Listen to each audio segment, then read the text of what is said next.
Hindi na nakapalagpa ang isang lalaki matapos maaresto sa bypass operation ng PNP sa Cotabato City. Ang buong detalye ng report mula kay Patrolwoman Veronica Lagi. Arestado ang isang lalaki matapos makuhanan ng mga illegal na droga sa isinagawang bypass operation ng Cotabato City PNP sa Barangay Rosario Heights 13, Cotabato City. Nito lamang ika-25 ng Oktubre taong kasalukuyan.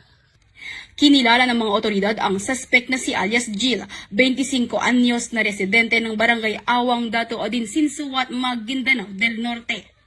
Bandang 1:50 ng madaling araw ng naturang petsa nang maaresto ang suspect matapos dumayo umano para magtulak ng mga illegal na droga sa nasabing lugar. Nakumpiskahan ng mga operatiba ang suspect ng 3 maliliit na plastic sachet na naglalaman ng suspected shabu na may bigat na 0.08 gramo na nagkakahalagang 544 pesos. Nakakulong na ngayon sa Police Station 1 ang suspect at nahaharap sa kasong paglabag sa RA 9165 o Comprehensive Dangerous Drugs Act of 2002.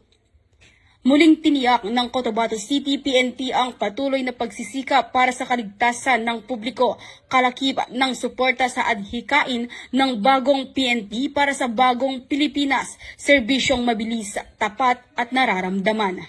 Mula rito sa rehiyon ng Bangsamoro, ako ang inyong Police News Network Correspondent, Patrolwoman Veronica Lagi, alagad ng batas, tagataguyod ng Balitang Pulis.